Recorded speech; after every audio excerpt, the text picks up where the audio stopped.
see if it works. Let me get my clicker. Could someone pop the door in the back?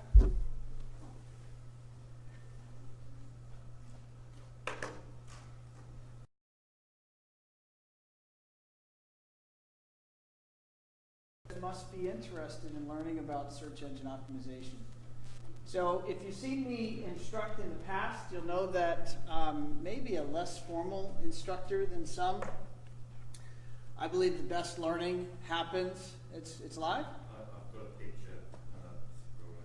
Yeah, that might be the scrolling wheel of death, we call that. Yeah. Meaning there's not enough bandwidth. There's an image? There's an image. All right. Well, that's something.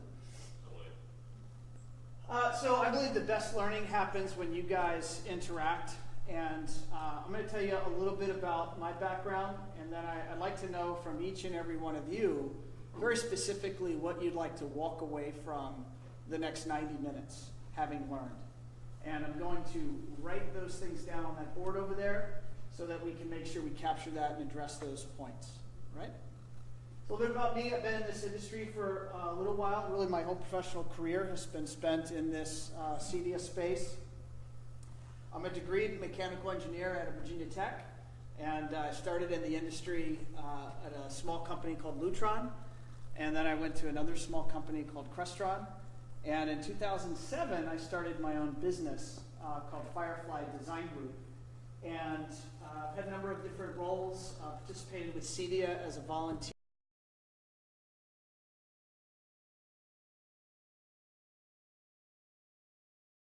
So they're going to be heading up to Virginia here to spend time with my family, unannounced. And then when I'm not hanging out with my family, I volunteer and mentor and sit on the board for the South Florida Robotics competition. And I've been a mentor for the last 5 years for a high school robotics team. And it's one of the most fun and tiring and fulfilling and stressful things anyone could ever do.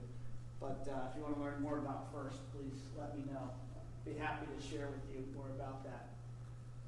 Officially in this course, we want to cover these topics. That's why you guys signed up for it, I would imagine. What I would like to know, because we have such a small, intimate group, I'd like to just go one by one, have you introduce yourselves and tell us your name, your business, and what you're hoping to learn about SEO. And we'll try to capture those notes. So we'll start over here. Military extreme audio video. Basically learn, how to optimize the website and gain more traffic and sell from it. How to basically get more business out of it. Optimize website to get more business. All right, that's cool. What market are you from? What part of the? New Hampshire. You're from New Hampshire. Okay, cool. Offset marketing for Forte Solutions out of California. Trying to get more understanding how do we get the same thing, optimizing the website and getting the right crowd to your website for the right information basically. So we can get the right products and services tailored to the clients that we want to service. All right, so getting the right crowd to your site. Now, in your business, doesn't your wife manage the marketing? My daughter's. Your daughter is managing the marketing. Where is she? She's supposed to be here on Friday. Ah, okay. Okay, they're supposed to be here now, but she's sleeping in. No. Okay. Well, cool. I appreciate your attending. Up here, sir? David Bond with Bond's Television in Austin, Texas. And I think I've Yeah, contacted we you did. before. We spoke. Yes, sir. Yeah, we did. And again, just trying to do all of what these gentlemen have already mentioned. Again, I guess It's you and your dad. it is. Yes. And, your dad's in a wheelchair. Well, not anymore. Not anymore. He's up and running again. He's up and running. Good for him. Broke his hip, but he's up. Okay. So, but anyway, just trying to utilize the techniques that we would need to know on how to use the phrases or words to optimize our website. And All right, so what, is it better with or without the audio? Without? Yeah, I think so. How about that? Without? That's fine. That's better. That's okay? All right, well, we'll try it if it's screwed. What words to use? Yeah, I keep getting emails from anonymous CEO companies that, saying, oh, you're not optimizing your website. How they're finding our website, I had no idea, but I thought we did a fairly good job initially putting. Well, if it tells you anything, I also get those daily emails. Yeah. Generally from Southeast Asia, Yeah. different countries. Yeah, India and whatever else, so I'm just trying to, sorry about that. That's okay. Really trying to If figure everyone out. else wants to make a note, put your phone on silent, please. These are those rules. Well, I would say I would do the same, but I don't know what that'll do to the Facebook screen. Okay. What words to use for SEO? Back here, young lady. My name is Erin Jean. I work for Ritter Brothers Integration out of Massachusetts. Okay. And I'm project manager, marketing manager, and we're just developing a website now. So trying to get the basics so that we set ourselves up for success when we do launch our website. Okay, so launching your site. Do you know what platform that site's on? What software you're using? I don't. We have someone like behind the scenes creating it for us. Is it someone in the company or is it an external marketing company? External. Okay, and you're the one that's acting as a liaison with that marketing Yeah, firm? and like doing like the content and copy and all that stuff. Okay. So I'll just put here guiding third party. In the back? My name is Nader Dejani. I work for Josh.ai out of Denver, Colorado. And, as a startup as well, we, website, social media, all the stuff out there is important to us. I'd be curious to know sort of how has SEO changed, right? So it's websites have been around for a long time, and, you always hear about, websites hiding words and all this kind of stuff in their site. Just curious how that sort of evolved since, where it is now and where we think it's going to go. Yeah, I've definitely got several slides covering exactly that content. So great, appreciate that. Up here at the front. I'm Mark Nicholson from JFK Automation in Sydney, Australia. We rebranded about 3 years ago, launched a new website. I'm just keen to understand, we're still fairly well down the rankings on Google. And I'm just keen to understand what we can do with the existing website to get more traffic to our sites. Get up to page 1 if possible. We're based on a WordPress platform. Okay, well, I can guarantee you'll walk out of here today with some exact next steps to take to make that happen. Excellent. In the back? Hi, I'm Adrian with Integration, and we just recently opened up a Driver Central, which is a whole new driver marketplace for buying and selling drivers. And a lot what Nader. Do you have Josh AI drivers? No. Yet? I wish actually we Come could on. you guys. A couple Jake's weeks cards? ago already. So yeah, because we're in Denver, so I went to your guys' Cherry Creek office. I know that meta keywords are pretty much phased out of the algorithm for Google, and it's going more to like a blog type content search algorithm. So I'm sort of curious how that all works. I stink at writing copy, so. That's one of the bears of the new strategies is they're very unique copy intensive. And I'll be sure to cover that. What platform is your, I know you told me this before, but I don't remember. What platform is your new shopping environment? So One Firefly actually did our main site, and that's in Joomla. And then for the Driver Central site, it is CS Cart. CS Cart? It's a Russian marketplace, and then we modified the hell out of Is it. it on the dark web? What?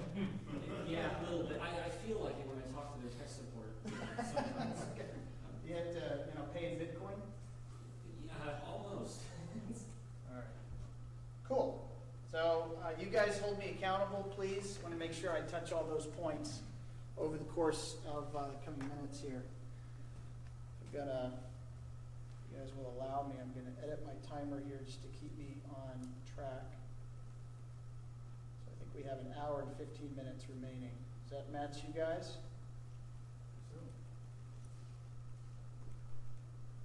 All right. Perfect. Okay, first of all, SEO stands for Search Engine Optimization. So the premise is that you want to improve or modify or adjust your web presence so that you are optimized for search. Basic premise here. So what we're going to do now is I'm going to go over here to Google. We'll see if technology cooperates. And I'm going to do some example searches of ways that your customers or prospects might be searching for you guys. So let me just ask you, how many of you believe that the majority of your customers are coming to you having been referred? Okay, so all of you, this industry is driven by referral business. That's what I believe. That's, as you talk to your peers, that's what they are likely to tell you. So the question is, and the thought process is, how might those people, let's say that Mrs. Smith, you did her home theater last year, and she's talked to the neighbor across the street and said, hey, you got to go hire Syntegration. They did this bang-up job on my theater. What might they then go to Google and start searching for in order to learn about your business? Maybe they name-dropped the salesperson. Maybe they name-dropped some of the technologies that were installed. Maybe they name-dropped some of the higher-level topics, such as a 4K projector or 8K projector or whatever they talked about, a Lutron lighting system. What are those things? And then the next piece of the equation, I'm going to show you guys how to do this. And this is an important takeaway. If you walk away with one thing relating to SEO, it's that many of your referrals, when they are doing their searches, they're looking for someone local to them that can help provide that solution. Okay, so if you searched home theater and you lived in San Diego and an integrator, Barrett's AV out of Chicago, showed up in the results, that might be interesting, but it's not very helpful if I live in San Diego. I want a San Diego-based contractor. And the same goes for Australia. So what the science has proven is that a lot of those people conducting searches, specifically for local service providers, are adding geotags or geographic references in their search. Okay, so just to kind of highlight this, I'm going to come over here, see if technology behaves. I'm going to pull up my, believe it or not, the laptop I'm on is from 2007. And it's still running. People setting up the technology couldn't believe that I brought in this dinosaur. So I'm going to go to google.com. See if that works.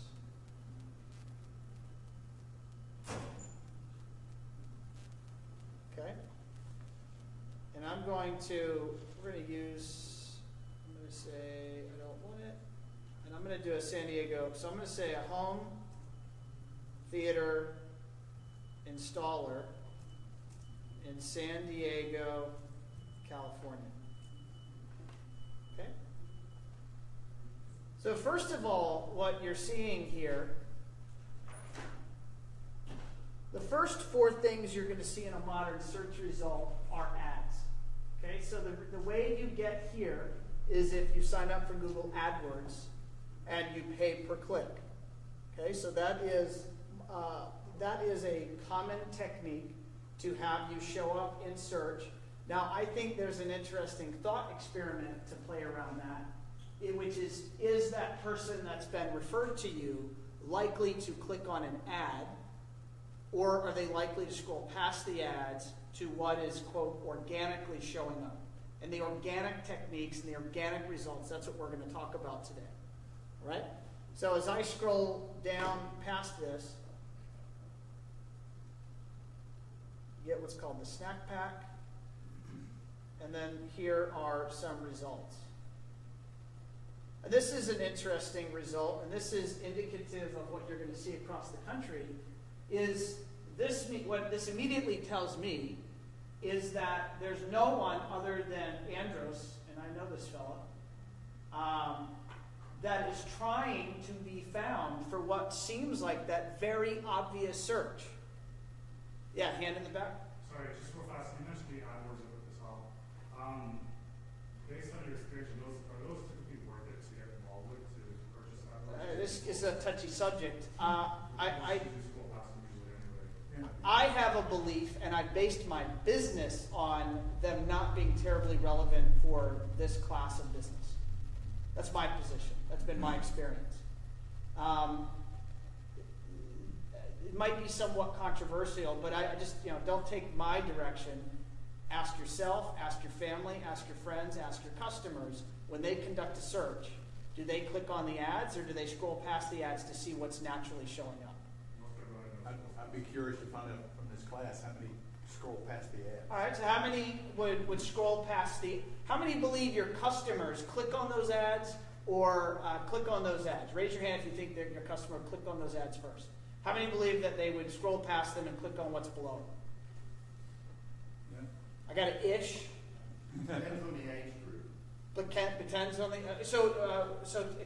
Explain more. What do you mean by that? Well, a lot of our clients are quite elderly, and they're probably more inclined to click on the first thing that comes up rather than scrolling past, I would say. They maybe don't know the difference between the ads. Yeah. I think that's fair. The other thing is possibly that your target audience and your products and services has to deal with that a lot more. Say that one more time. The target audience and products and services. So if you have, if you're doing, let's say, Sonos promo and you're targeting certain audience, then that might work getting at campaign. But if you're doing installations. So, all right. So it's a great point, and this is a thought experiment. So and I agree. You said very specifically a Sonos promo. If you think of products that you could literally ship or sell right from your website, then ads work well. Ads work well if you can give that person instant gratification to make a purchase in a transaction. But typically, our industry, our referrals are spending more than $50 for a speaker or $200 for a speaker. Typically, they could be spending $50,000 on an installation or $500,000 on an installation, which means that they are often conducting research or in a research mode as to, I've got my credit card right here and I'm ready to purchase right now. So the science says that showing up organically is better when you're speaking to that audience that's conducting their research. Okay? So here's an example. This is a client of ours at a Buckhead. And I say a client of ours. The search isn't a client, but yet the search results are indicative of our client. So here you can see Atlanta Audio, and you could conduct this search. So what you're going to see me explore this in a little bit, but this is a topic, home lighting control, and this is a geotag. Okay? So topic and geotag. And as you guys start to research for your businesses, I implore you to go to Google and have fun and start to experiment with the ways that you would want your customers to find you. Now, there are further tools that you can use where you can take what you think they're doing to find you, and you now can match that with Google results. Okay, so you can match that with actual Google search inquiries that help you. You might say, I'm a home integrator, but maybe home integrator has very low search traffic, but smart home installer has very high search traffic. So it would benefit you to use a search phrase that has higher volumes of traffic. Okay? Well, so when I talk about search engine optimization and gaining rankings, very specifically, we're talking about landing in the organic results and where you want to be. I don't want to break any hearts here. You want to be as close to the top of page 1 as possible. You want to be on page 1, and very specifically, you want to be in position 1, 2, or 3. Those 3 positions get 50% of all the clicks. Okay? We're going to come back to our friendly internet here in a bit. glad technology behaved.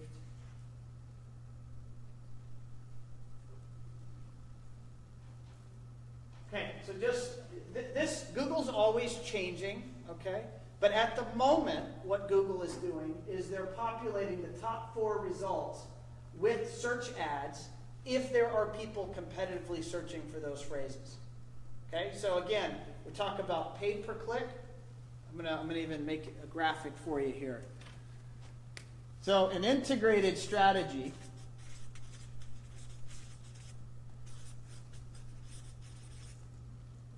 is you've got pay-per-click strategies and you've got organic strategies. Organic strategies. Okay? Ideally, you're going to be doing some of both. Now, over here in pay-per-click, at the moment, we've been referencing AdWords. That's Google. There's also ways to do this socially. There's also ways to do this through banner ads, amongst other techniques. But this is a big topic all in on itself. I've taught courses on this set of topics. We're not going to be going into detail here today. We're going to be going into detail on the organic side of the equation.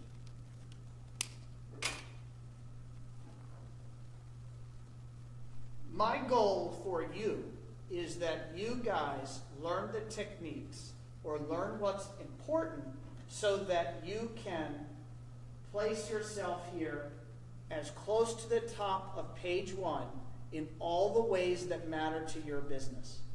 And the very exciting news, and you guys are of the few, this is, even though there's a small group here, this is proportionately accurate to your peers in the industry that are paying attention to this fact. So the fact that you're here and you're asking these questions, it means you're already ahead of the game. And you're going to see that when you go to your Google and you start searching for the services and the brands that you represent in your local markets, you're going to see at the moment it's no man's land in terms of search results. Right now, you're going to see Yelp and Houzz and Thumbtack and other random search directories leading the search results. The good news is if you do some of the things we'll talk about today, you can very quickly, usually in a period of about 30 to 45 days, get your business on page 1. It's very quick if you do the very specific set of tasks. A lot of people think it's smoke and mirrors. It's not smoke and mirrors. It's black and white. So a question was asked about Google and what changes have they incurred. And I have an old website, and maybe I was performing in search at one point, and now I'm no longer performing well in search. So here's what happened. So right around 2010,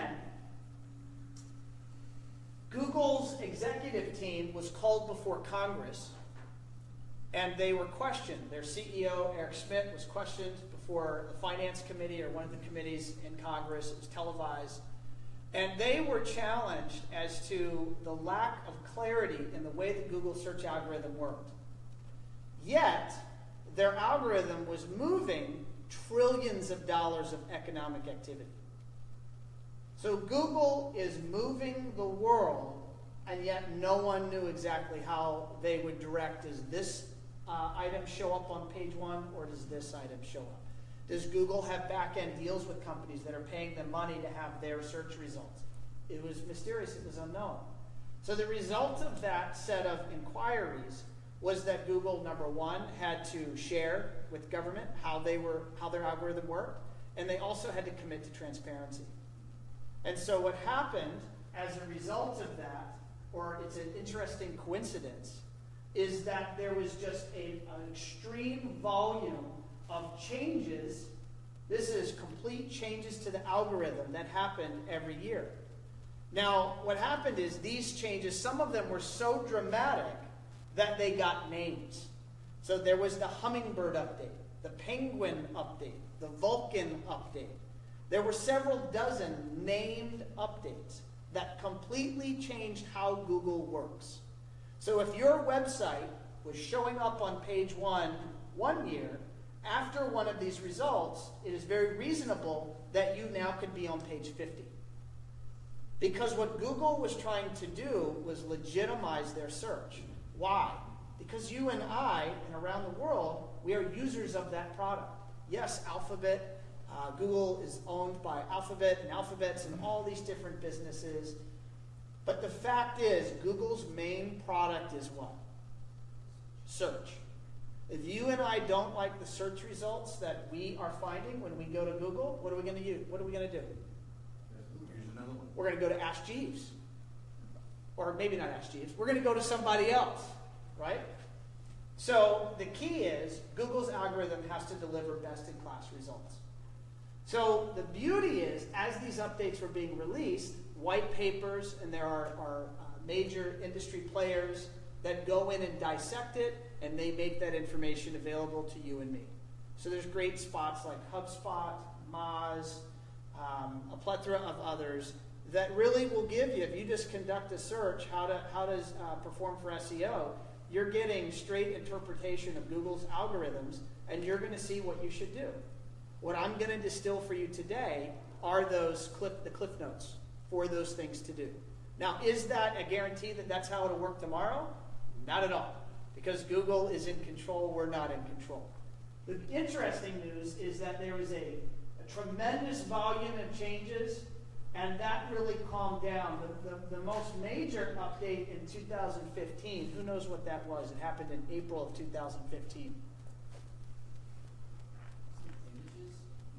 No? Google changed the definition of what a mobile-friendly website is.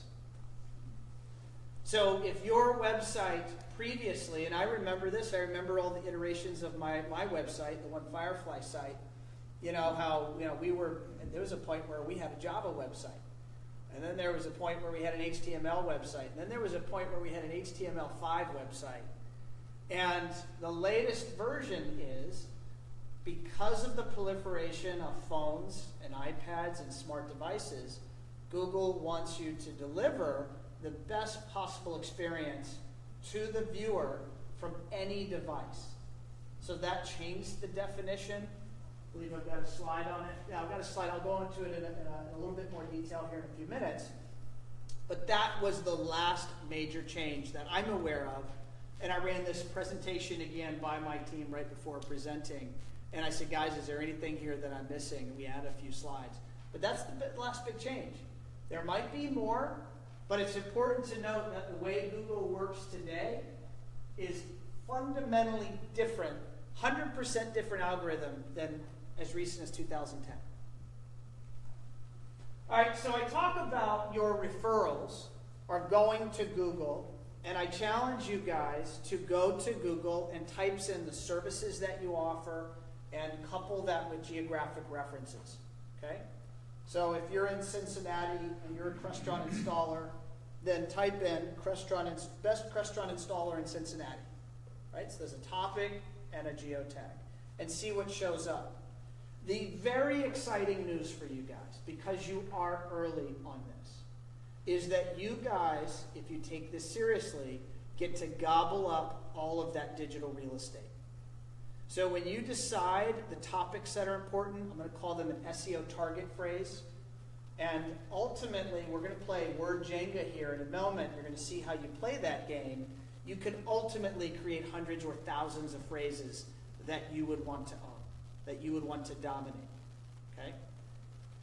Think of all of those phrases as your digital real estate. And if you define those now and enact practices now, you are going to be miles ahead of your competition when they finally wake up and realize that it would be a good idea to be found on page 1 of search if a customer or prospect was conducting that search. Does that make sense? So when you're then defining these strategies, these words, these phrases, I want you, there's a bigger picture here, which is where are you taking your business? Because the exciting news is you are in control. You get to define, I'll give you a common example. There could be a residential integrator that's adding an electrical contracting division. And so their point B is they want to be doing X dollars in electrical contracting business, just as an example. Well, you need to define that point B and then conduct and define all the search phrases around that, then execute an SEO strategy, and now you get to create your own reality. So now when people are conducting searches, magically you look like the player for that particular service.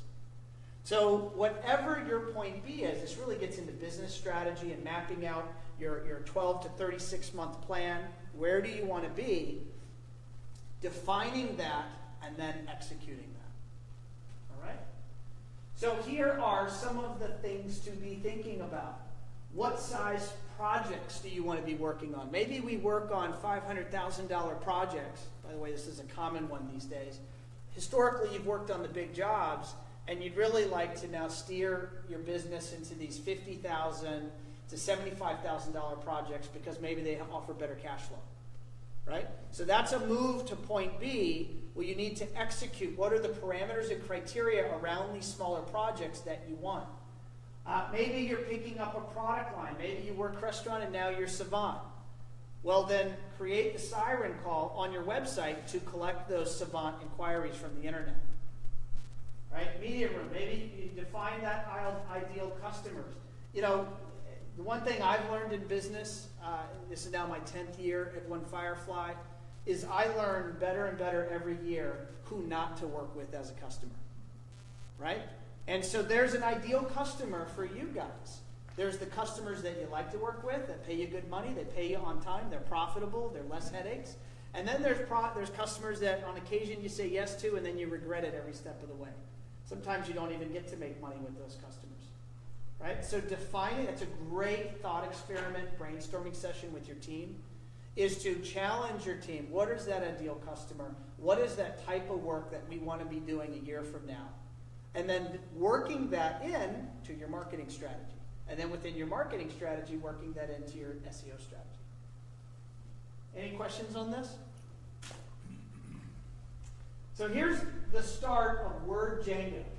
And literally, this is what my team does when we work with you guys on your SEO, is we have Excel spreadsheets, and we are conducting interviews. What are the products that you sell? What are the solutions that you sell? What are the cities that you operate in? Here are some other search phrases, your business name, your salespeople. You know, if you have Bob Smith and he's your #1 sales guy and he's out at all these marketing events, then you probably want to make sure that if someone were to go to the internet and type in Bob Smith, that your website shows up. So that that equity that you're investing in, this person going out on the street and whining and dining and socializing, is ultimately rewarding your business with search traffic. Okay? So you want to capture. Now, what you're going to learn here shortly is there's a lot of work to put in to actually make your website show up. Which means you can't show up for everything. It's not realistic. It's not realistic. And certainly not quickly. Over time, give it years, you can do a lot. In a short frame of time, it's hard to do a lot. Okay? Because it's just very time intensive. So what you want to do then is define the things that are most important to you. And so the nature of that inquiry is often, what are the services that are most profitable? What are the services that you enjoy doing the most? What are the cities or neighborhoods or country clubs that you enjoy going to the most, that have the best clientele, that are the shortest commute, that are the least number of headaches? Define that, because now you can execute that and implement that in your SEO strategy. So there's this concept called a long tail search phrase. Has anyone heard of this? No? Okay. So this is appropriately called SEO 101. So a long tail search phrase, here there's this really weird example, and then I'm going to give you an industry example. Okay, so clearly I grabbed this graphic from the internet. So the population of a search, if I just type in a word, clearly there's a lot of search traffic on the internet for one word. And I'm going to make this relevant to us. Say automation. Right? You guys do automation. But if I went to Google and typed in automation, what would show up? everything on planet Earth. Okay? Stuff from all over the world. Not very helpful. So now, here in this example, there's a herring, and then a red herring in Australia. Red herring. So now I'm going to have less searches because it's not just a herring, but it's a red herring. Okay, so it's not just automation, but it's home automation. Okay, so now I've added 2 words. It's going to be less traffic searching for that, but the quality of that person searching just went up. So now, Bob's Red, I don't know what Bob's Red Herring is. Maybe it's a beer, maybe it's a restaurant, maybe it's a food, I don't know. I was thinking they're going like this is a fish, but now Bob's Red Fish? So I don't know.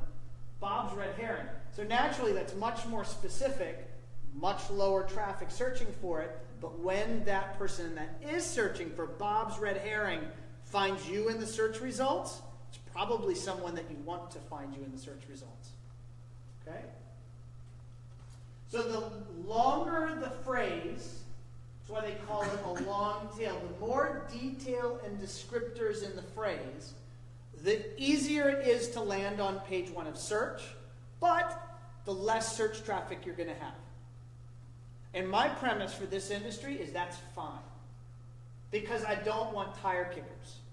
I want, if they land on your website, for them to be a legitimate opportunity, or to have as high a probability as being a legitimate opportunity for you as possible.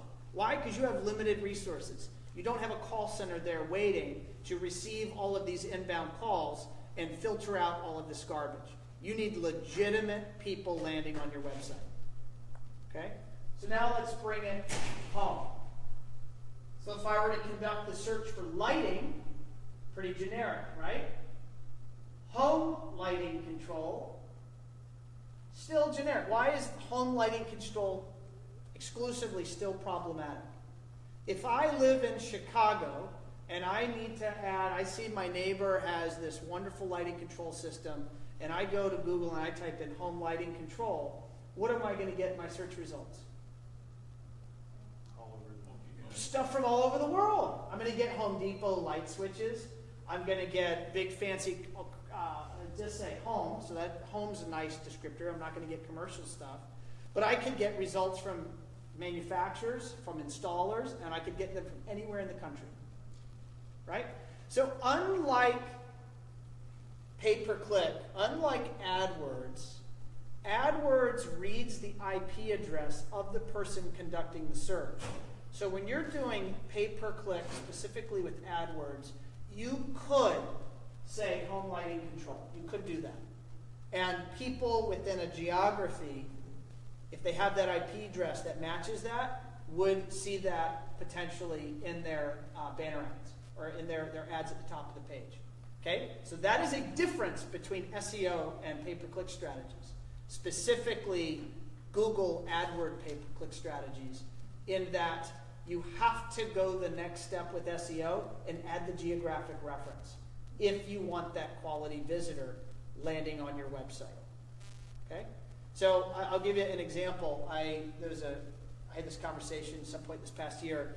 It was a customer of mine who's in Toronto, Canada. I think when I tell the story, everyone's going to know who this is. But he has the name of a city, which is the part of his business name. It's a world-famous city. And he and I were talking about our services, how we could help. And he said, Ron, I don't need help. I've got 40,000 visitors on my website every month. And I said, man, I love you, but BS. There's no way you have 40,000 visitors. I'd never seen that. A typical integrator has 200 to 1,000 visitors on their website every month. Okay, that's normal. You want to know what's normal? And when I say visitor, I mean sessions. So that's not so unique visitors. 200 to 1,000 sessions per month is normal. So when someone said 40,000, I said, there's no way. And I looked at his Google Analytics, and guess what? He had 40,000 visitors.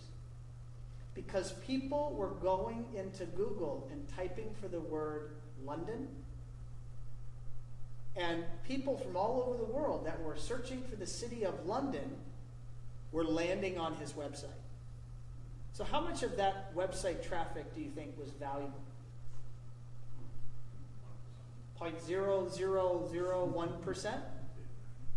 Some very tiny volume.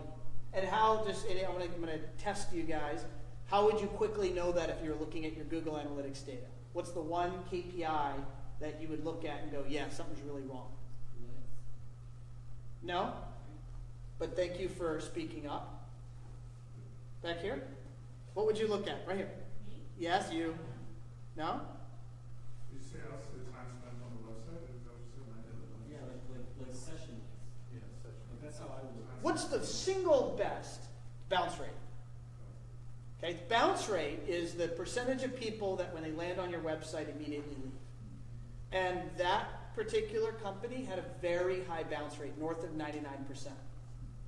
So while they had a lot of traffic landing on their website, it was all immediately leaving because they were looking to learn about traveling to London, and yet here was this automation and technology website.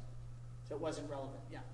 So can define bounce rate. So is that like in 10 seconds the session's gone? It means that they leave after only visiting your website, only visiting your homepage.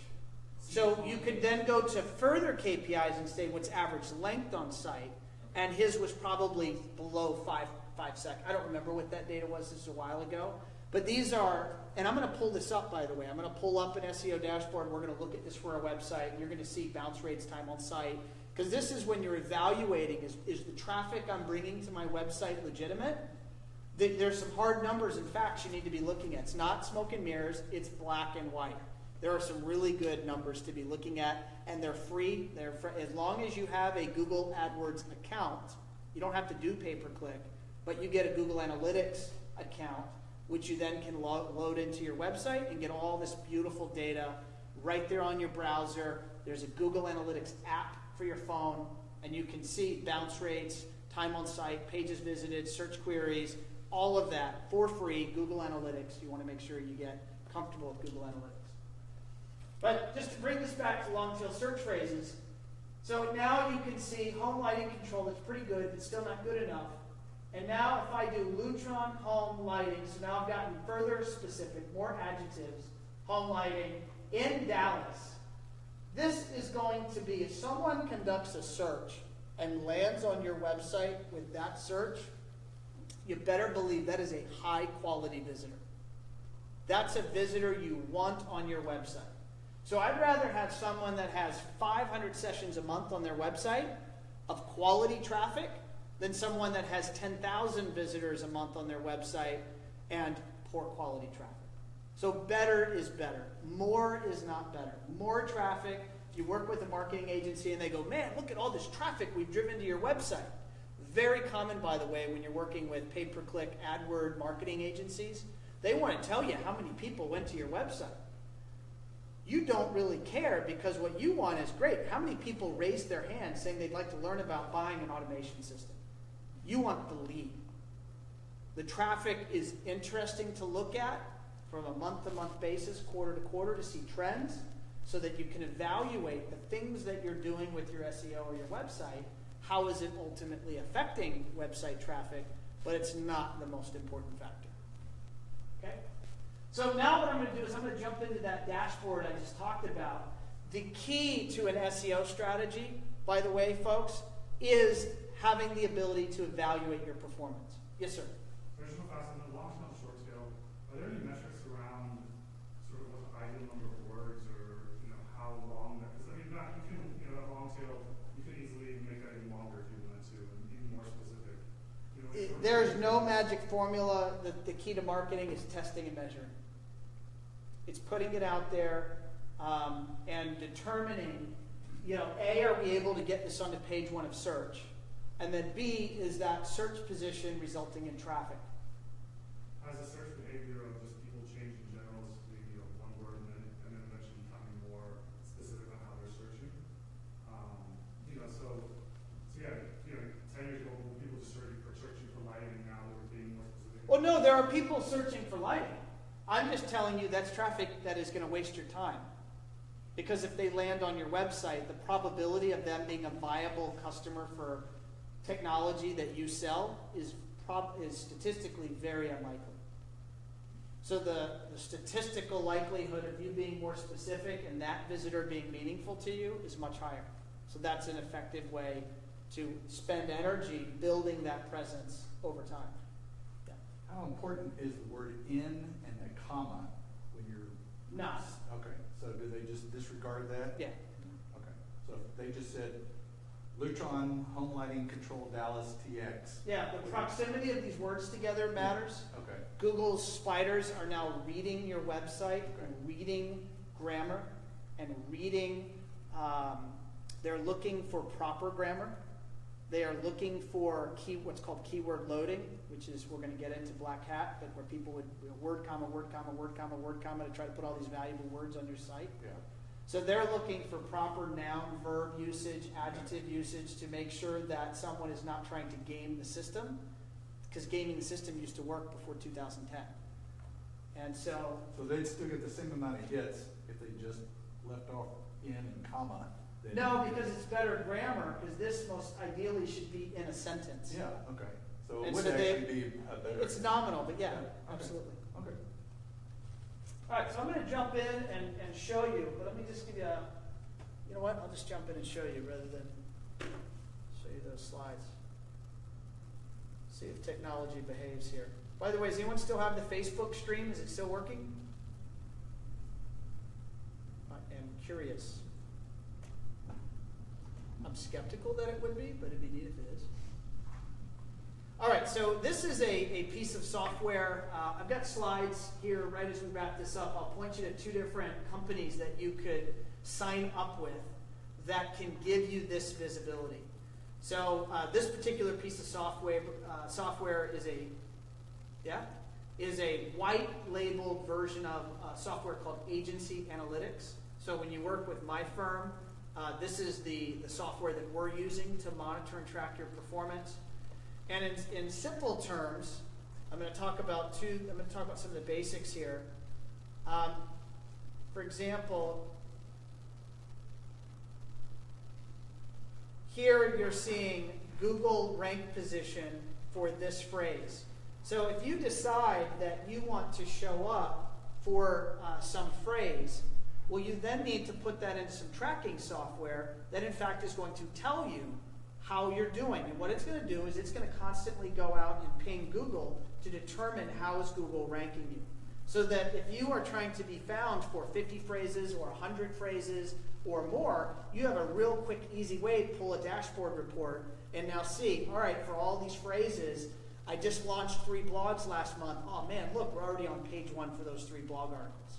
That's how you do it. There's no smoke and mirrors. There's no agency that you should work with that should not be able to give you these reports, right? And if you're doing this in-house, you should do the same thing. Because if you're going to put your valuable time, money, and energy into trying to affect the way you show up, you absolutely want to know how you're performing, right?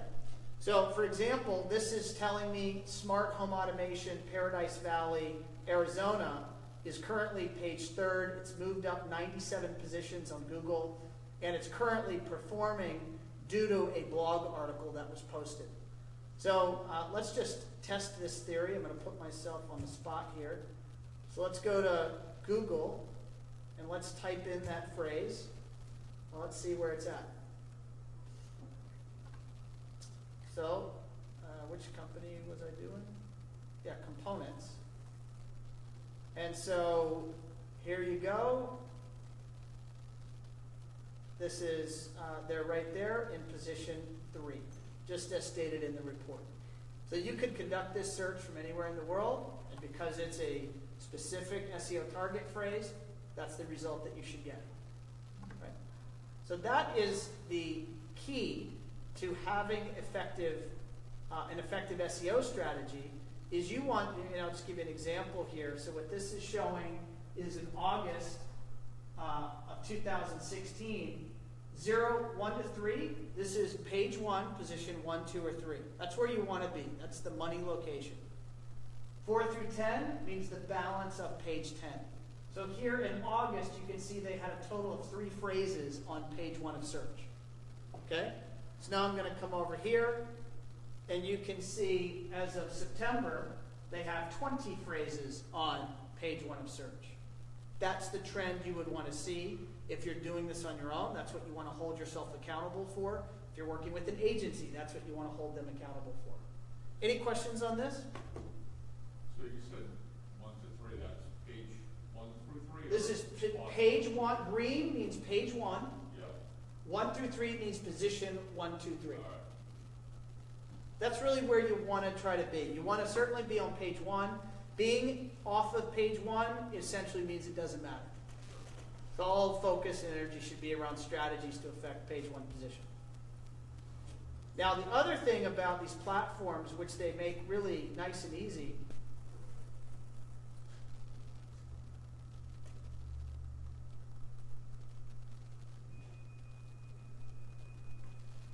so this is an example. This website had 249 sessions in the last 30 days.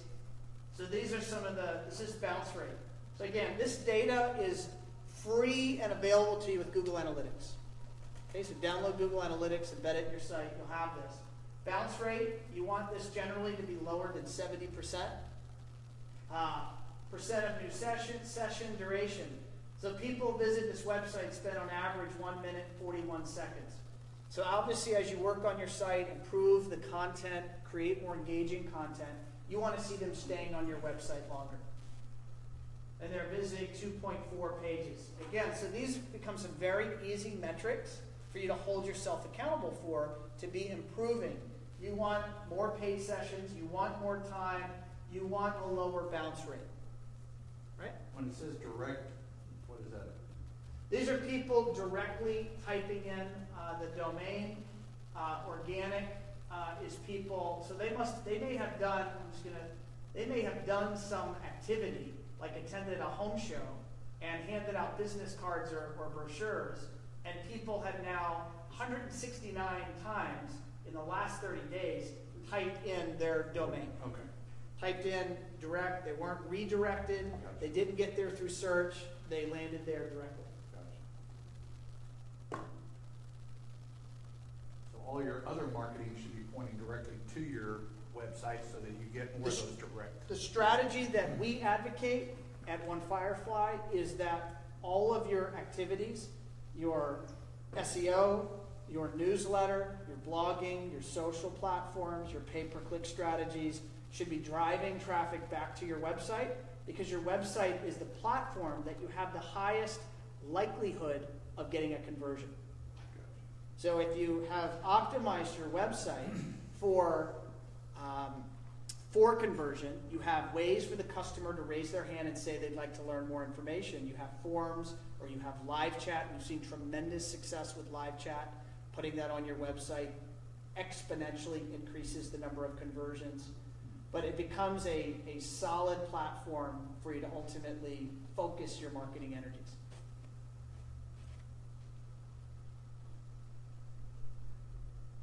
Okay, you also, these platforms will enable you to run a site audit. And at the end of this presentation, I've got a slide, and we're going to run free SEO audits if anyone wants to check out their website and what they have. You go to onefirefly.com/CEDIA 2017, and there's a form, fill it out, and we'll run a free audit and send that to you and talk to you about it if you want to hear our feedback. But these software will run an audit of your site and give you an SEO analysis of your website. Okay? So here's 2 platforms. We've used both of these platforms. We used this platform in the past. It was a little too sophisticated for what we needed, so we moved over to agency analytics a couple years ago. And now, just due to the nature of things, we are ready for more sophistication, and this platform is adding it at a mile a minute in terms of embedding APIs from different platforms. So we stand behind both of these. So if you don't have to work with us or work with your agency. You guys, both of these companies have monthly subscriptions. So if you want that visibility, you can use these platforms, and you'll be using the same software that we use.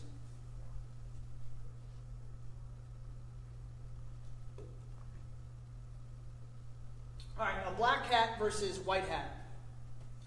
So white hat is the reference to the current Google algorithms best practices for gaining SEO performance. Black hat are the things that you do not want to be doing and you do not want your marketing firm doing. Okay? There was a time, many of these were okay. Black hat, there was a time when your marketing agency would game the system. All right, so when we look at some of these techniques, first of all, look at black hat. So link farming. I still see this practice today. The idea was that Google would reward you if people would link to your website. Okay? Google still rewards you if people link to your website, but they want now what are called quality links. So there's something on your website called your domain authority. And I'll show you how to measure your domain authority. What Google today wants is websites that have a higher domain authority than your website. Like think of Lutron. If you're a Lutron dealer, get your website and your business address listed on the Lutron website, a link back to your website. That's a quality link. Okay? Because Lutron's website's domain authority is like 70 or 80 out of 100. Your website's probably a 10 or 20 out of 100. That's a quality link. Link farming was the idea that you could pay your marketing agency some amount of money and magically you'd be linked to by 1,000 websites in Asia somewhere and or wherever. Often a lot of these link farms were in various places in Asia. You'd pay an Indian marketing firm $50 and magically you're linked to from 1,000 websites. You ever landed on websites on the internet that it just looks very strange? It's nothing but a page of links. It's just like, what the hell is this? There's nothing here that I really know what to do with. That's a link farm. All right? That is now frowned upon, and if they see those types of sites linking to you, it's going to harm your website value online. Invisible text. Your background was black. You get real sneaky, and you put a bunch of words that are related to the cities you operate or the services you offer, and you do them in black text, and now no one can see it, but Google's going to crawl it and see all these words. Today, they are looking at the color of your background, the color of your text, and if they're the same, you're getting mixed. Keyword stuffing, same thing, whether it's visible or invisible, you don't want to do that. I'll show you a slide on that. Redirecting user to another site or page. You think you're going to point A, and ultimately they send you to point B. You don't want to do that. Links from sites, non-relevant content, paid directory listings. All right, so white hat, relevant content. The key today is content. When someone's conducting a search, Google has crawled and read your website, and they want the content on your website to be relevant and match that search query. And the closer that you've created content on your website that does that, the more relevant your website is, the higher your domain authority your website's going to have, and the better you're going to have quality search results. Okay? Content is king. Accurately labeling your images. This is a minor detail, but you just want to make sure that the meta tags in your images are accurate. Relevant links, complete sentences with good spelling. If you have poor grammar, then hire a copywriter and have them go in there and clean this up. Because Google is going to ping you if you don't have proper sentence structure and grammar on your website. As crazy as that sounds. Proper page titles and such.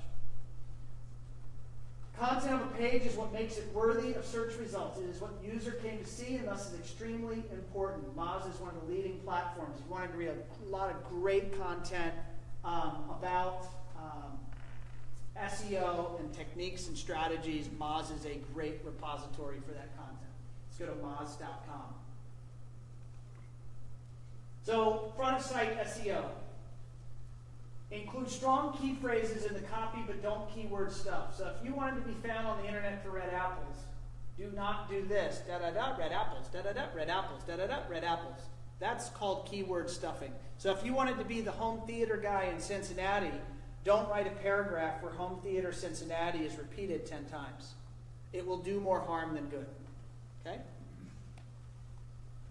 Write compelling copy that speaks to your audience. This really gets into the psychology of just an effective website and marketing. And that is if your customer is a 30 to 60 something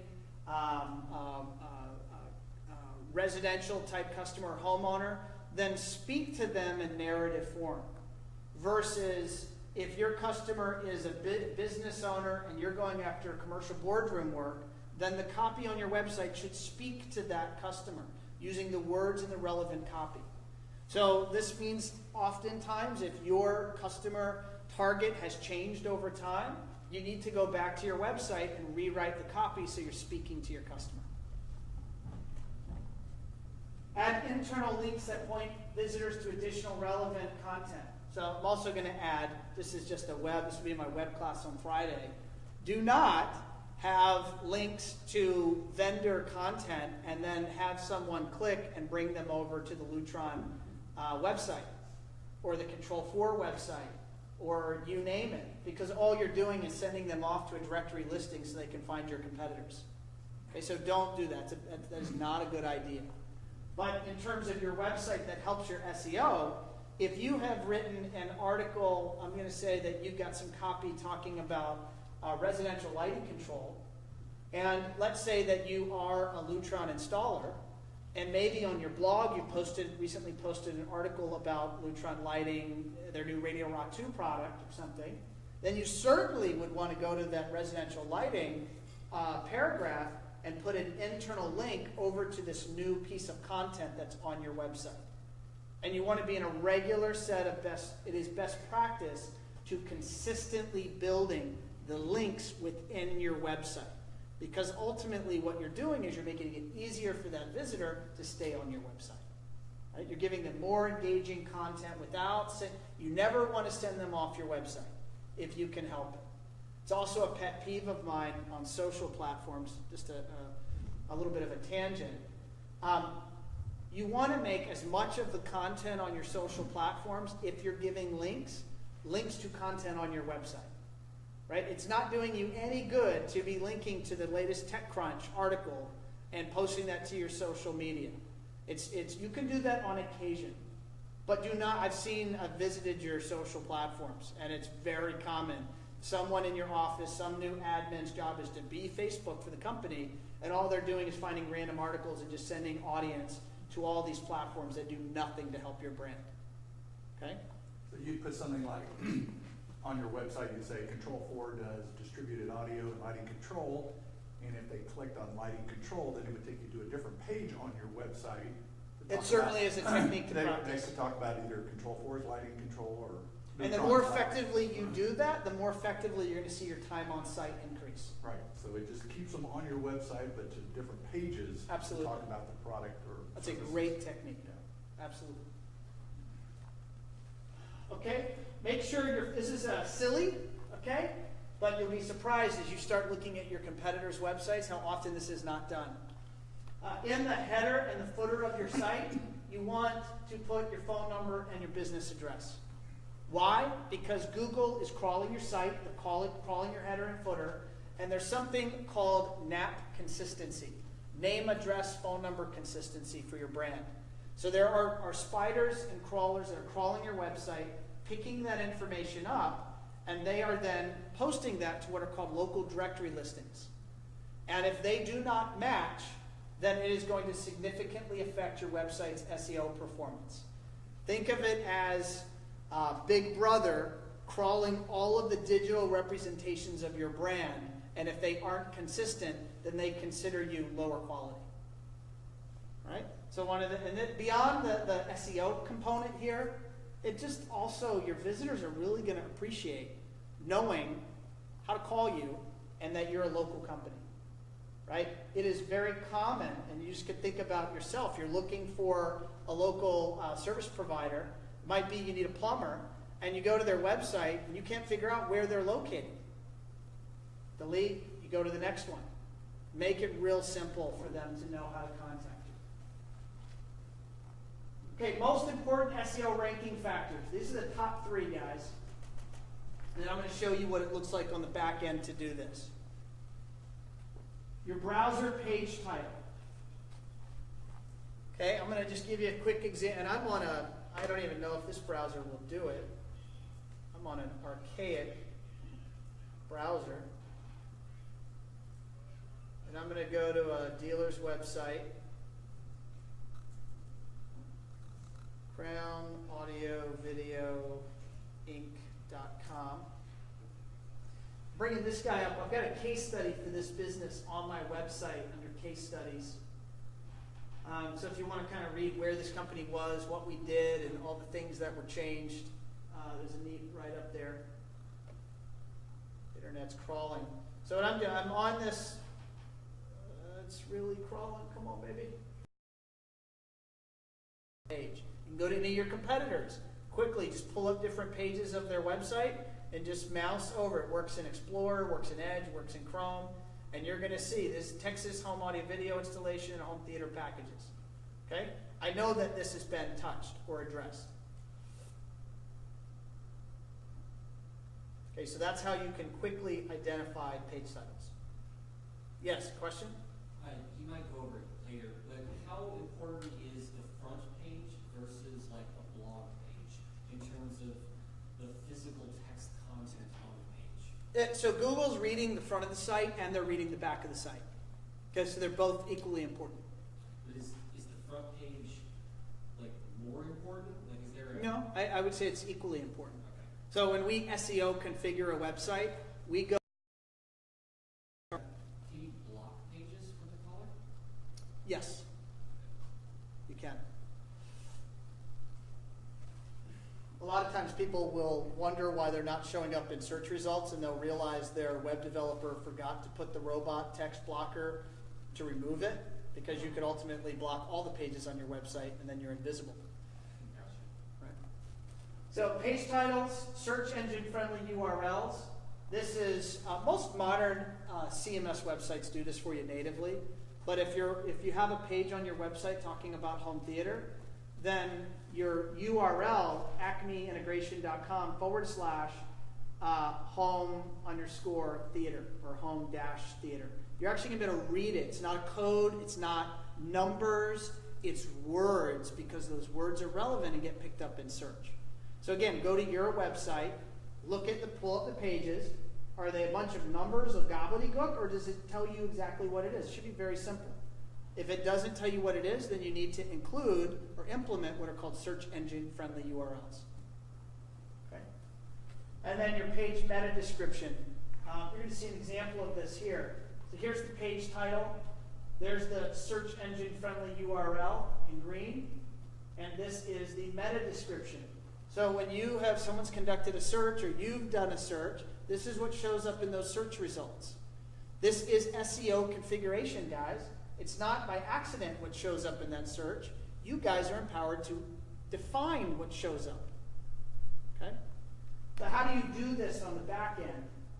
Okay, as a quick tip, if you haven't already, you want to make sure you have registered with what's called Google Search Console. So make that note, go to Google, and I just did this, I added this slide last night. I just typed in how to register for Google Search Console. This is the first link that came up.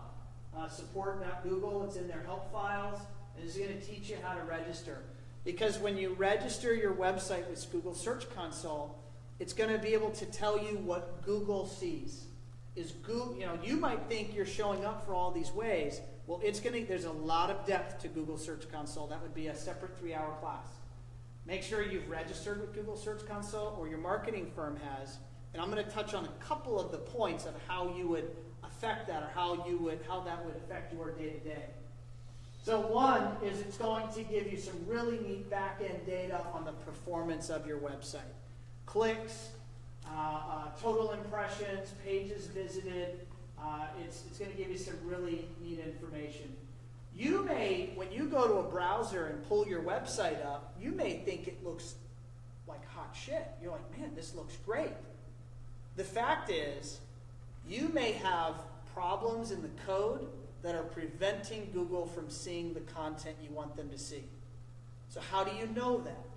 You go to Google Search Console and you perform what's called a fetch and render. It's a one-click action. Go to Google Search Console, fetch and render, and what they're going to do is they're going to render what they are ultimately crawling, so that you're going to be able to determine, hey, is my site performing the way that I think it should be performing? Is this Search Console, is that different than Google Analytics? It is different than Google Analytics. Okay. Because what you're going to see me talk about here, actually I'll talk about it, yeah, it's different. I'm going to give you one specific example of something we'll do in Google Search Console here in a second. So how do I go in and affect those page titles, those page descriptions, the meta descriptions?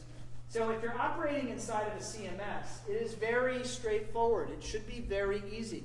If you're in Joomla, you're going to do it natively on the back end. If you're in WordPress, you'll have a separate plugin, something called SEO Yoast, or other plugin to give you some of this horsepower.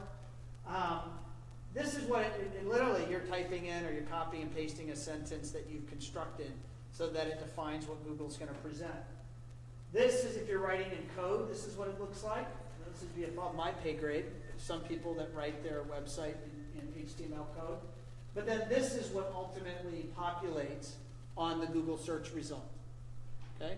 So it takes attention. Often a website that we're taking on takes dozens of hours to fully SEO configure. It's not something you snap your fingers. But if you give it a good couple of weeks of effort, it's done. Right? So you don't have to go redo it. There are marketing agencies out there charging you a monthly fee to SEO configure your website. My opinion, that's BS. Because once you've defined how you want to show up, you put the elbow grease into affecting your website, you're done. Unless your goals change, unless you add new services, you add new markets, unless you want to continually grow and improve the way you show up, then you need ongoing efforts such as blogging. But if a one and done effort is going to give you a real nice shotgun blast in terms of search engine performance.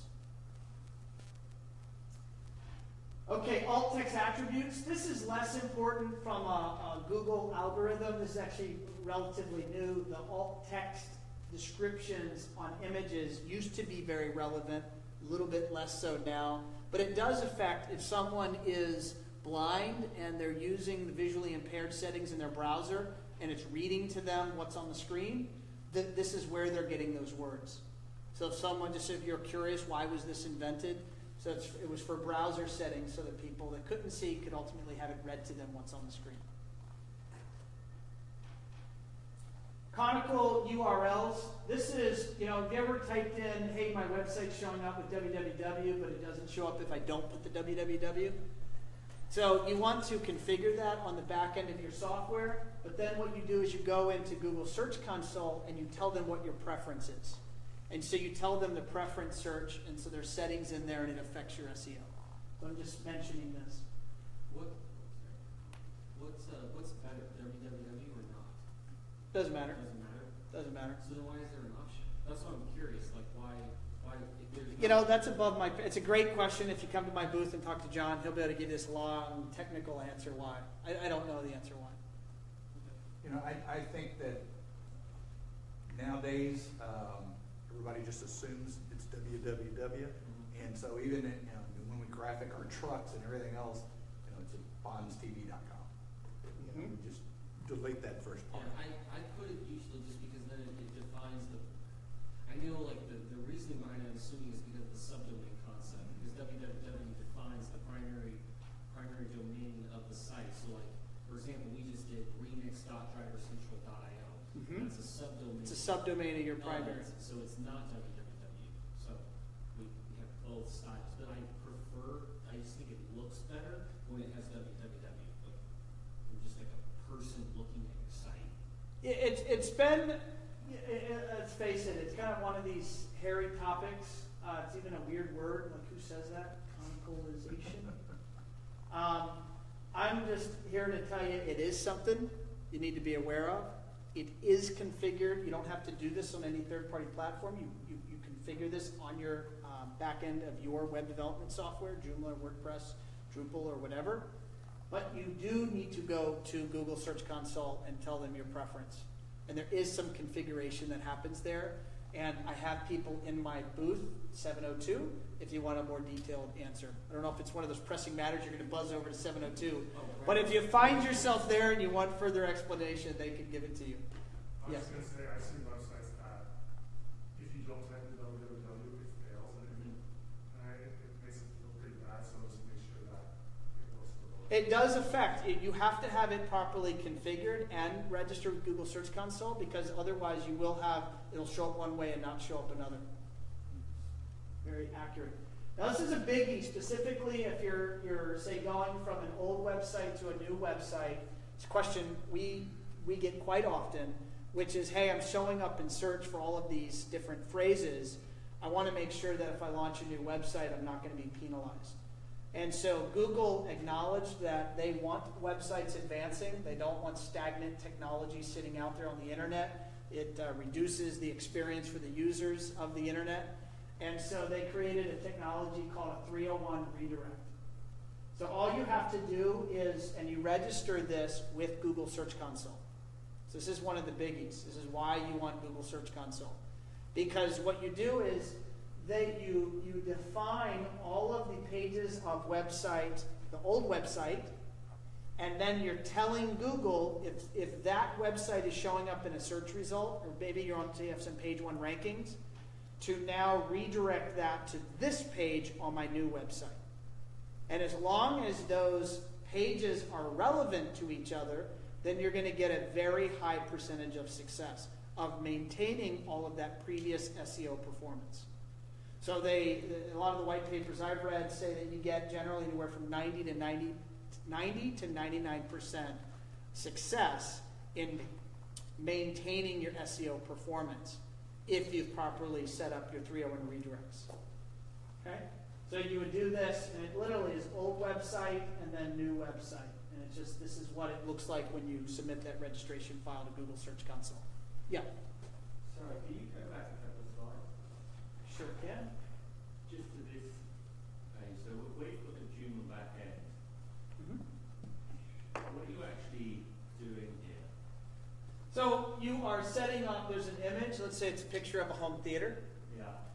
Here you are defining the words, the alternate text. Here, let me give a clicker. Refine system logo main. You're describing what that picture is. Okay. So there was a time in SEO configuration where these words were highly relevant to search. All right. Today, that is no longer the case. Okay. So the previous slide, I think, is the one. Yeah, this is the one. Okay. Again, that top image. So, are you familiar with the term CMS? Content Management System? Yeah. So, the majority of the business world has moved to websites that are CMS websites. Stands for Content Management System. Why? Because rather than you and I having to program in this, we now configure in this. And that WordPress is an example of that? WordPress is the most widely utilized open source CMS in the world. Okay. So what exactly are you doing in WordPress? There's the arrow pointing you. Is that where you put in your search phrases? I can't quite see what that says. Sure. This is where I would put in keywords. This is my meta description. So on that page, remember how we talked about when I mouse over the tab for the page, a page title shows up. Yeah. And in the search result, I'm going to go back here. This text here, this is called your meta description or page description. That needs to be SEO configured copy because Google's crawling that, and that's going to affect whether your website shows up in a search or whether a competitor's going to show up in a search. What do you mean it needs to be SEO configured copy? Long tail search phrases, topics, geotags, phone number, zip code. As much, if it's a page about home theater and you're in Sydney, Australia, and you're an installer that wants people to hire you for doing home theater, then you would want to put a relevant sentence structure in there that's putting all of those phrases into that sentence structure. Right, okay. And that needs to be specific and thoughtfully approached. And if you do that, that is one of the top 3 components that affects the SEO performance of your website. You basically go through every single page. And in that description underneath, you can type that, and it doesn't necessarily appear on your website. No, no one would see it. Only Google sees it when they're crawling your site. That's your, it goes back to, these are the top three. So that's your page meta description. Page meta description. Yeah. It's an elevator pitch for the page. Absolutely. Guys, I have it at 10 o'clock. This is over at 10:30, right? I think so. So we have 30 minutes? Ish? Nada, do you have to buzz out soon, or are you having so much fun you're going to stay with us? She confirmed you guys confirmed it. Yeah? Okay, cool. Any more questions on this? This, if you did nothing else, figure out, define your SEO strategy, and then come in and modify your page title, your page description, and make sure you have search engine friendly URLs. Okay? So for your basic 5, 10, 50 page website, whatever that is, go in and do that, and you're going to make a monumental leap forward in terms of the performance of your site. Okay? So why would someone like me go, someone just paid me, okay, it'll be done in a month? Because it's a lot of work to go in and think about it, write that copy, conduct SEO, make sure you, if you just go and throw this to a marketing agency and they go, yeah, we're going to SEO it, oh, here you go, Jamie, it's SEO'd, and a conversation wasn't had about what is most important to you and the markets that you serve and the type of customers that you want, then how can you expect for the SEO configuration to actually benefit you? Right? So you want to put that thought energy into making sure you're tackling that in a smart way. Why are CMS sites dominant around the world today? Because I get to go in here and configure, and you click around, and it's not, someone that's not computer savvy still might struggle, right? But if you're a little bit computer savvy and someone owns that project, the benefit of a CMS is that you can go in there and configure without having to know how to write code. All right? Now, my team will often go in, when we're developing a website, we're configuring at code level. That's just because they're more natural and that's where they're quicker and they're able to adjust. They have more levels of variability and control over a site, right? But the product and the dashboard that's handed over to a customer is this environment here. So the theory behind CMS is that you don't have to be a web developer or a computer science major in order to own and operate your website.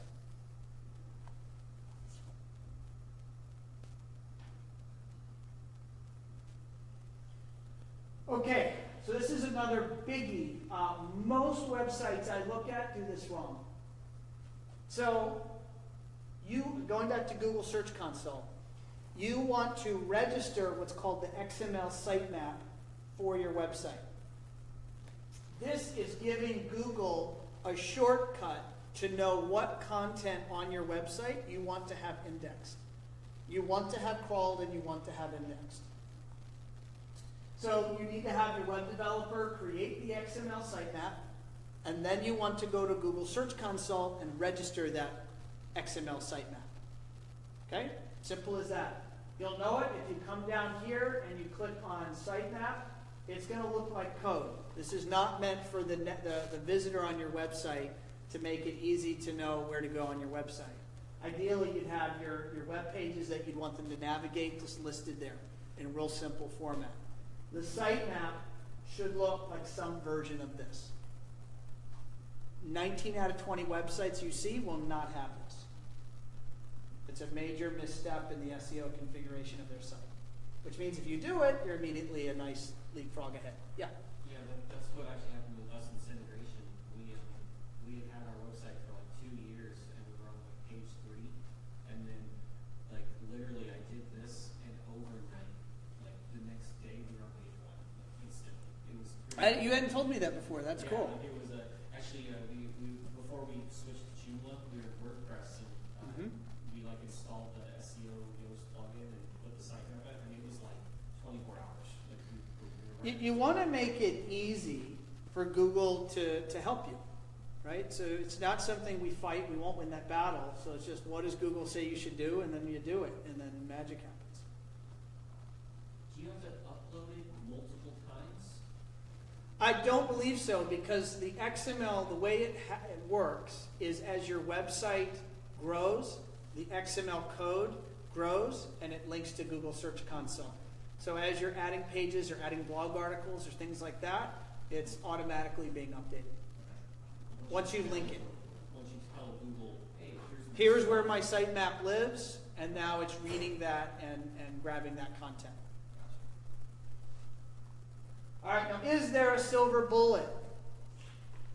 The really neat news for everyone here is there absolutely is a silver bullet. You want page 1 rankings?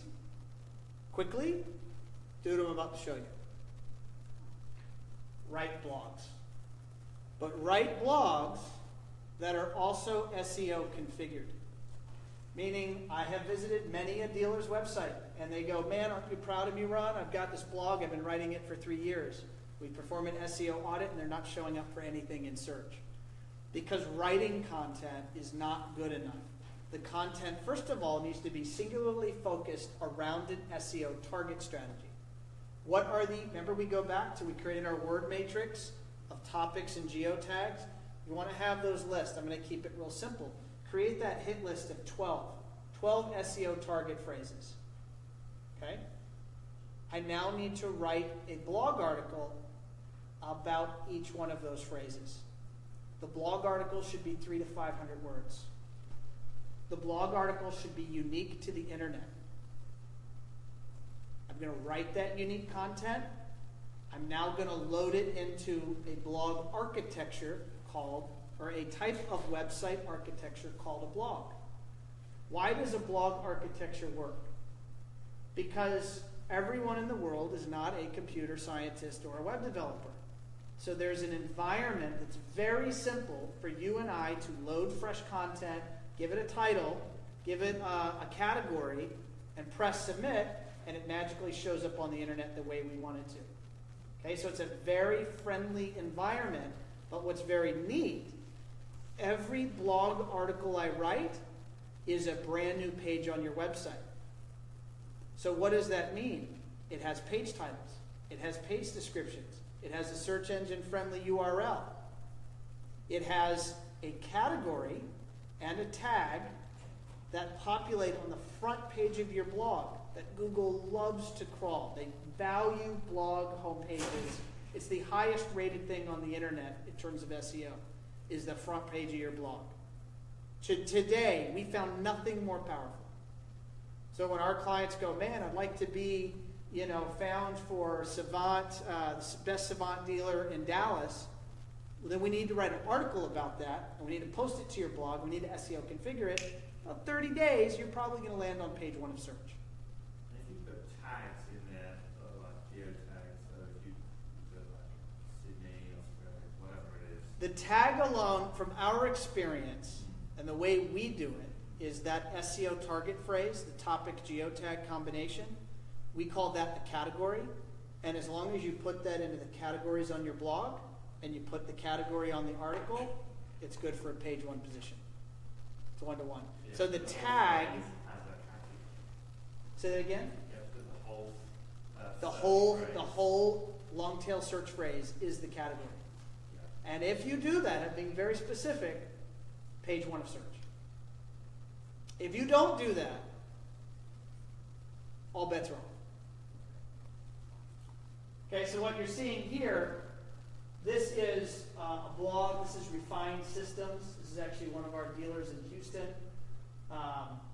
His head sales guy just had his house flooded 6 feet of water last week, Hurricane Harvey. We're helping them with some fundraising activities right now. But if you go to their website, refinedsystems.com, and you're going to see right there on the front page blog categories. And I'm going to read some of these. Whole home audio, The Woodlands, Texas.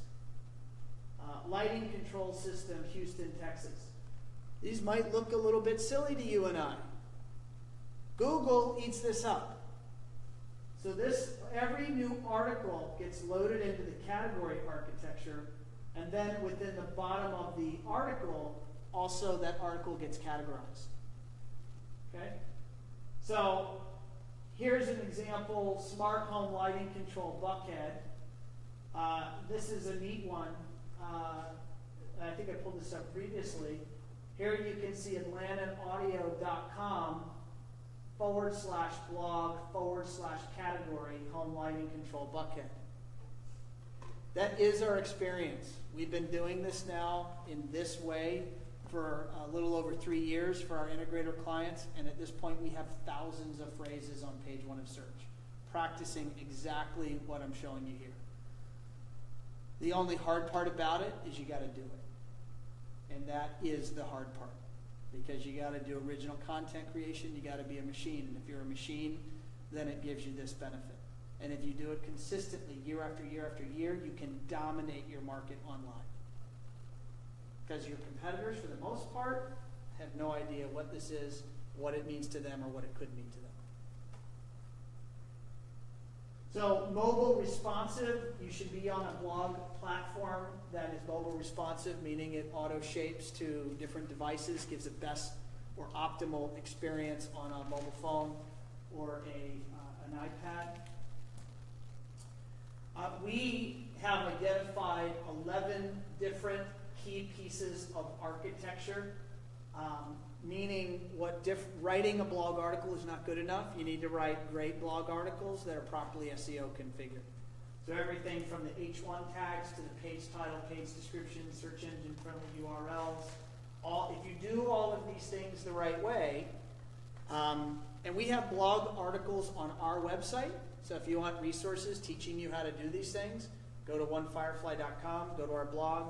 We have a vast library of free information teaching you how to do all of the things that we practice for our dealers every day. How-tos are right there on our website. We're betting on most of you won't do it. But if you do, it's all right there.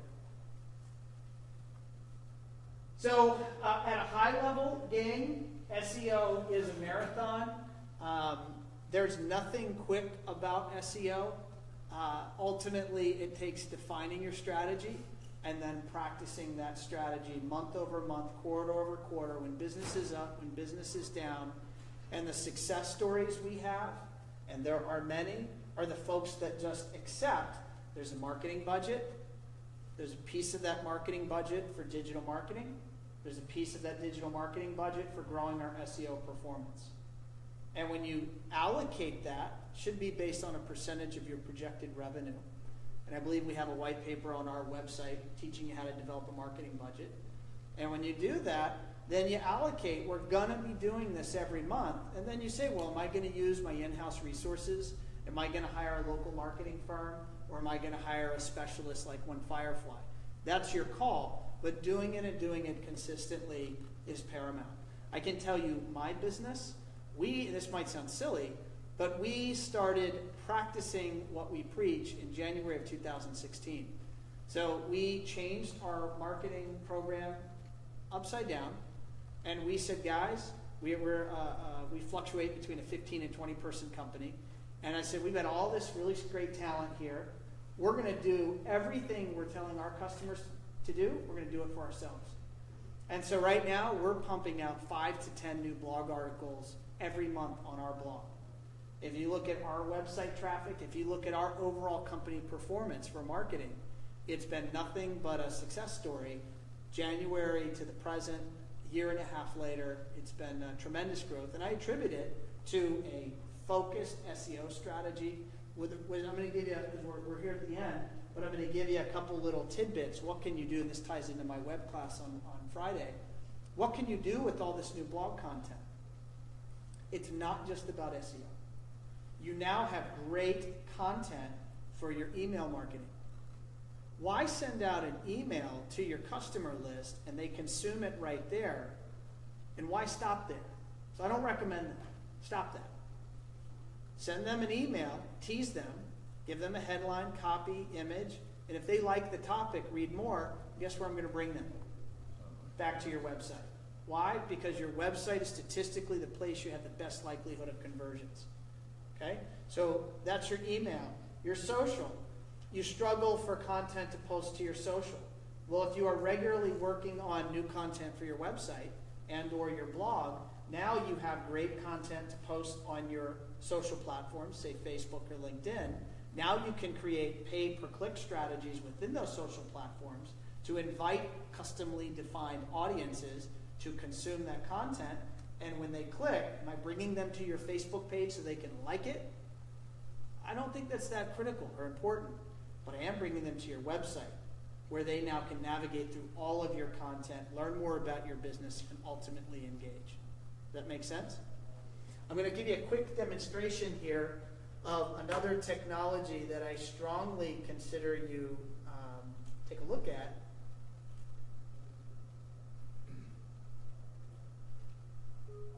And it's this concept here. It's the idea that you have a live person on your website ready to engage that traffic. Why your blogs should be sending people to your site, your SEO, your email, your social, your pay-per-click strategies, all to your website, which means I have what? Ideally, some very interesting people navigating around your website.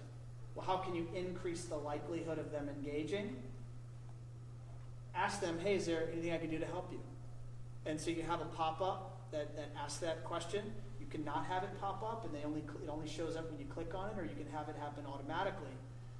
We've been running this service. We have it. You can buy chat services, by the way, on your own. Usually $30 to $50 a month. There's a lot of different providers. But the magic is really making sure you have people behind the software that's ready to answer at a moment's notice, and they're ready to speak to that particular type of customer or visitor based on their needs. And if you do that, here's what's really neat. We see approximately a 10 to 20 times increase in conversions when measured by people filling out a form or making contact. So if you're spending all this energy, your energy or your marketing agency's energy and money to improve the way you show up, then you want to have a good way to engage them. And so this is something that I recommend you look at. You come to our booth on the floor, you can learn more about it. It's also on our website. We call that service Lead Concierge. Ooh. So how many blog articles do you think a relatively small, independent company would need to write every month? 1 is better than 0. 2 is better than 1. Get where I'm going with this? 3, better than 2. Like maybe The more the better. Once a week? That'd be very aggressive compared to what I see out there. Yeah. I mean, It's hard. it's hard. Yeah, it is hard. It's hard to find the time to I mean, that's one of the fastest growing areas of our business. I have 6 full-time writers on staff that write original content for this industry. And we only write content for this industry. And we do that because we defined it as critical to SEO performance, which is in our strategies we practice, critical to our email marketing strategies, our social strategies, our pay-per-click strategies, which means you got to have that engine for original content, which it was a bit of a crazy move, or at least I thought it was when we launched it years ago, but it's proven very successful. I mean, we're now managing those programs for over 250 integrators, creating original content and then managing the plethora of activities based on that. So there are some resources here. I know many of you, but if you go to onefirefly.com, go to /CEDIA, you can fill out a thing there. We'll give you a free audit, no strings attached. If you want to talk to me or a member of my team, you can do that. But that's a cool freebie. I hope you guys enjoyed the class. I appreciate you guys showing up early on a Wednesday. And I am going to ask, there's an audit just where you tell CEDIA and me what you liked, what you didn't like about this course. If you could please fill that out and drop it in the basket in the back. And on that note, thank you for coming. Thanks, everyone. Thank you very much.